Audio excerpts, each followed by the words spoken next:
Something's out there, something's out there.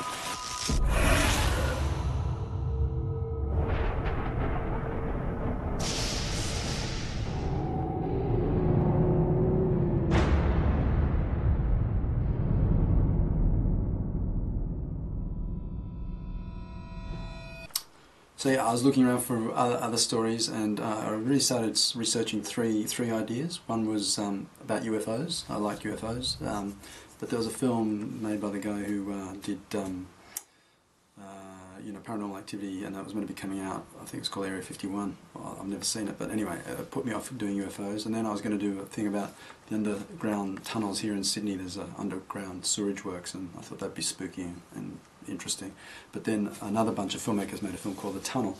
So then I went to my third idea, which was sort of shapeshifters and werewolves and people that could change from human form into animal form. And I started looking into that, and that got really interesting, especially because around here in Asia, some parts of Asia, Indonesia and Malaysia and places like that, there's a lot of belief around that sort of thing. Wizards, or not wizards, but they're druids, they're shamans, they're sorcerers who can turn into animals at will and then go and do horrible things. You know, there's a story in Indonesia about a man who could turn into a tiger and attack his enemies. So I started researching that, and that became pretty interesting to me. And I've always been interested in Asia, especially our neighbours, Indonesia, or actually all of Asia. I think Asia's an amazing place. So it really excited me that I could do a story that was about a shapeshifter that was set in Indonesia, and had the potential to, it was in the jungle, so it had the potential, all the right elements to be quite spooky and eerie, and hopefully scary.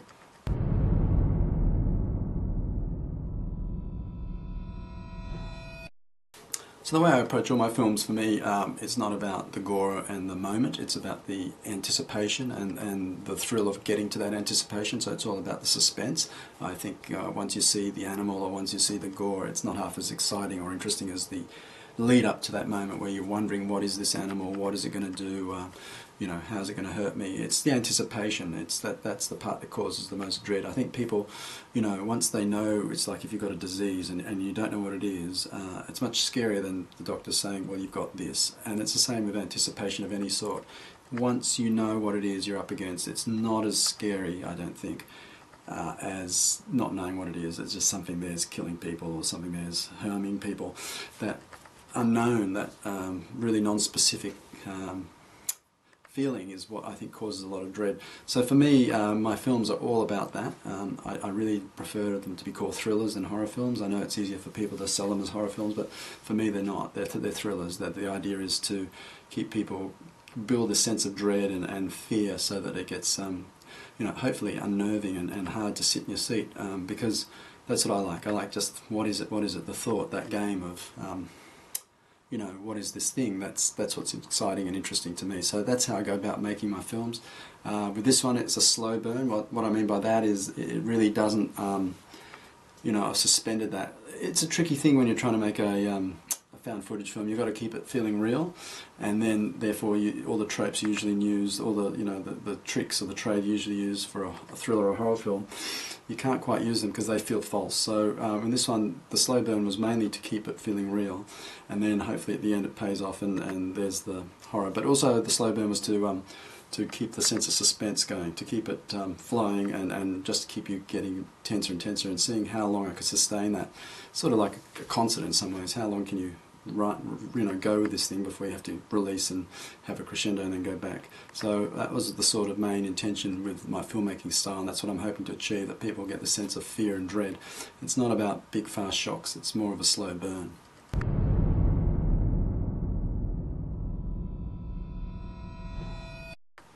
So working with the actors on this film was quite tricky, because two of them, the two Indonesians, weren't full-time actors. They're here in Australia and they do other work and they act on the side. In fact, one of them, Agung, who plays Addy, he's actually a professional musician performer, so he had more experience. So that was tricky, but great, because the great thing about non-actors is they're very open to things and they'll try anything. And really, when you tell them just to listen, a big trick I think is to get actors to listen. That really helps too, because then there's a lot of genuineness, because in any conversation you have to listen and talk. It's not all about me, I'm just talking the whole time. good actors know how to listen. So that was really interesting using the Indonesians. In terms of how to get them to express fear, it's always a tricky one, because in all three of my films I've had to get people to express fear. And in all three films, these people probably haven't been attacked by a crocodile or attacked by a shark or attacked by a crazy, shape-shifting creature. So it's not possible for them to just go, oh, that's like that. But you make them relate to a time in their life when they had a lot of fear. You make them get to that point where they know what fear is, and then you try and induce fear on the set. Like we were filming at nights, and at times in that jungle there were sounds in there that made us all pretty scared, because there'd be just all of a sudden boom, boom, boom, boom, some big creature running through there. And I know it was probably a possum or something, but it was pretty scary. So it wasn't too hard to get people to get scared in the middle of the night, in the middle of the jungle. A jungle which I've got to say, you could easily get lost in. We had to, a couple of times people got lost, and we had to sort of stop shooting and help them find their way back. So I think in terms of fear, it was a process of getting them to tap into their own feelings of what fear is. The actual environment we were in was pretty scary, and I'd try and shout and be as scary as I could possibly be to sort of get them into that state, pretending to be the animal sometimes, or chasing them. So yeah, I think all those things work to make the actors feel that fear, and yeah, hopefully it works. And a lot's in the voice too. The person who plays the cameraman, Ben, is actually me at the beginning of the film, but then we voiced me out because I didn't like my voice. So in post, in the sound post, we had a good chance to work with the actor to get Ben's lines much more dramatic and emotional. And I think because he's off camera and you just hear him, that there's a lot of fear in his voice, and that helps the film a lot too.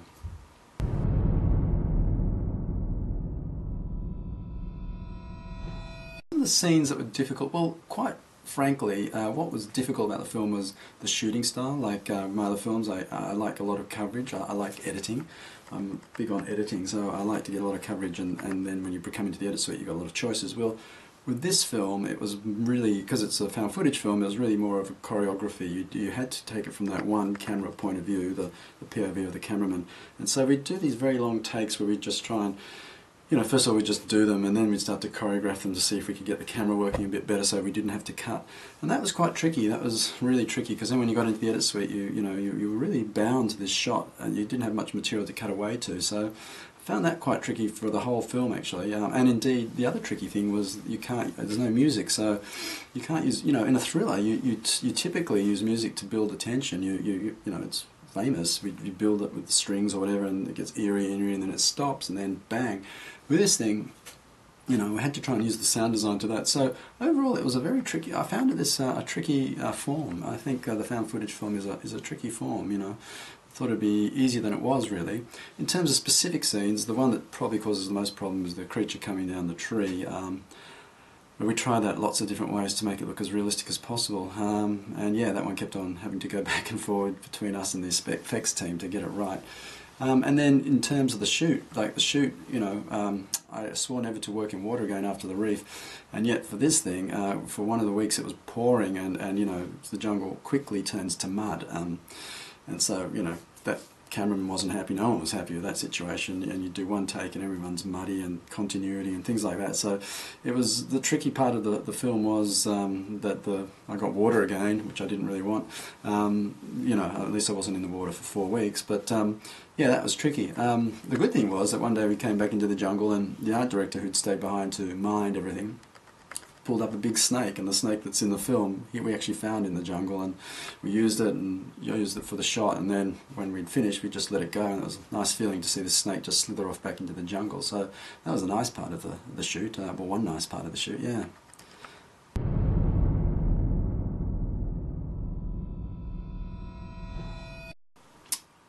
How I got interested in this area, I mean, now that I've made 3 films about big animals, I suppose I'm known as a creature feature guy, but it really didn't start about the creatures. It started about good stories. It started about survival stories. It started about, putting myself in the position of going, wow, that really happened. What would I do? That's how I got into this whole idea of films like this. I really didn't think that, I want to make a creature feature film. I just wanted to tell a good story. And when I found these really true, compelling, horrible stories about people having to survive, I just thought that would be fantastic. And I think I've hit on something, because most people seem to like these films, and I think the fact that they're true really brings another level to it, or 2 of them. I think that really helps make them even more spooky, because, you know, and also, you know, in this day and age, we don't really think of being eaten by something. We eat a lot of things, but, you know, so the fact that you can think, you know, it's still happening, you know, people still get eaten. That's pretty wild, I reckon. And it shocks you out of that whole complacent thing of, here I am on my mobile, you know, blah blah blah, and this is a real primitive thing that can happen to you. So I find that fascinating. But yeah, that's how I got into it. This wasn't about purposely making big animal films. It was about good, scary stories that I could relate to, really.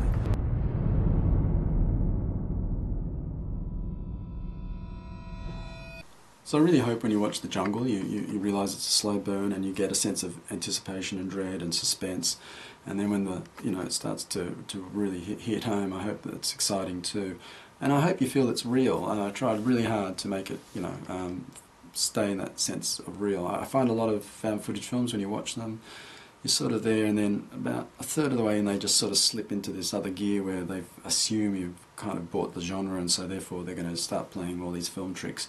And that kind of cheapens it to me. You know, sometimes they bring music in, all sorts of stuff. So I tried really hard to keep it authentic. So I really hope you enjoy the Jungle. I sort of enjoyed making it. No, I did enjoy making it, and I enjoy it as a film. Although I've seen it so many times, it's hard to be objective about it. But yeah, I really hope you enjoy The Jungle.